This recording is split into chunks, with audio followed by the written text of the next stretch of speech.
Сәлеметсіздер ме? Бүгін біз сіздермен мектептегі тәлімгерлік үдерісті қалай жүргізуге болады? Сол жайында сабақ өтетін боламыз.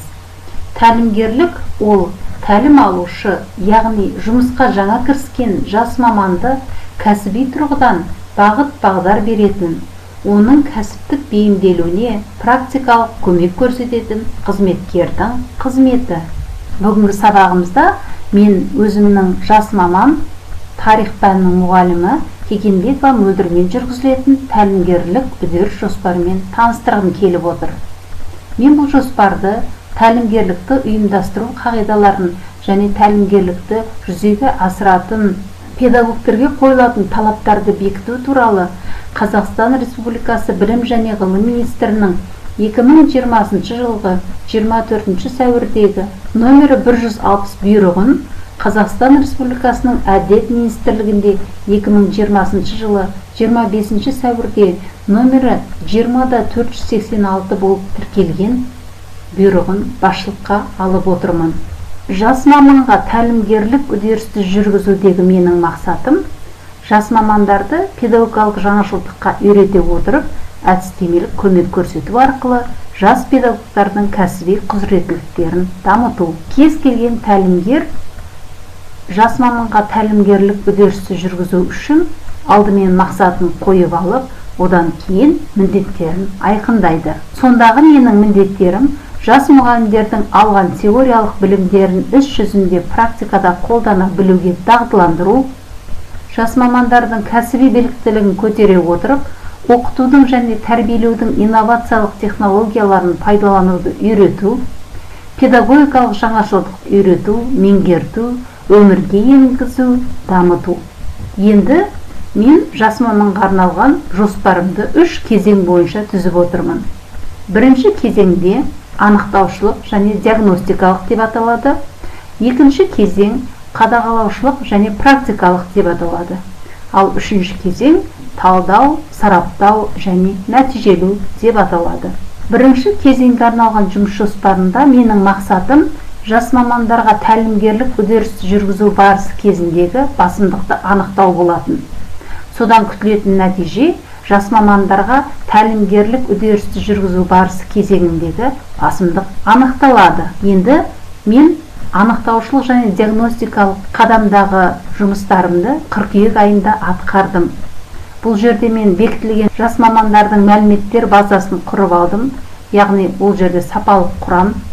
Екіншіден, жас мамандардың кәсіби мамандығы бойынша басым тұстары мен әлсіз жақтарын анықтау мақсатында сауалнама алу дедім, бірақ мен психологтарының көмегіне жүгінбестен сауалнаманың орнына жетекші сұрақтарды пайдаландым. Сол жетекші сұрақтар нәтижесі бойынша мен тәлімгерлік үдеріс жұмысын жүргізу бойынша ұзақ мерзімге жоспар жасадым. Енді алдағы 90-да мен екінші қадам бойынша жұмыс жасаймын. Бұл жерде қадағалаушылық және практикалық кезең. Мақсатым жас мамандардың кәсіби дамуына қолдау көрсету және тәлімгерлік үдеріс жүргізе отырып, жас мамандардың кәсіби шеберліктерін дамытуды жүзеге асыру болды. Ал бұдан күтілетін нәтиже жас мамандардың кәсіби дамуына қолдау көрсетіледі және тәлімгерлік үдеріс жүргізе отырып, жас мамандардың кәсіби шеберлігін дамытуды жүзеге асырады. Бұл жерде жыл бойы атқаратын жұмыстарым бар. Жұмыс мазмұнына тоқталатын болсақ, жас маманға КМЖ, ОМЖ, УМЖ құруда көмек көрсету, сабақ түрлерін жоспарлауда әдістемелік көмек беру, жаңа инновациялық технологияларды сабақ кезеңінде тиімді пайдалануды жолдарын үйрету, жас мұғалімдерге сыныптан тыс тәрбие жұмыстарын ұйымдастыру жолдарын үйрету, күнделік кезет, оқушылардың іс қағаздарын және басқа да мектепке қатысты іс құжаттарды сауатты жазып жүргізуге үйрету, ынтымақтастықтан аларлық нәтижелерін бағалау үшін әдістемелік бірлестіктер мен педагогикалық кеңестердің отырысында өз жұмысын ұсынуға үйрету, жас мұғалімдерге елдегі заң актілері мен мектеп жарғысына сәйкес атқаратын қызметіне қойылатын технологиялық, педагогикалық талаптарды ғылыми негізде түсіндіру, диагностика, мониторинг жасау үлгілерін үйрету, үлгерімі төмен және қабілетті оқушылармен жұмыс жүргізуде әдістемелік көмек көрсету, жетекші мектептермен тығыз байланыста болу, коучинг сессиялар мен шеберлік сыныптарын, ашық сабақтарын өткізу, жас маманды кәсіби конкурстарға қатыстыруға қолдау көрсету, педагогикалық шеберлік орталықтарымен байланыстыру арқылы оларға қолдау көрсету. Жоспарымның 3-ші қадамында талдау және сараптау, нәтижелеу. Мақсатым жас маманды бағытталған нәтижеге қол жеткізу. Күтілетін нәтиже жас маман бағытталған нәтижеге қол жеткізеді. Бұл әр 90 сайын атқарылатын жұмыс.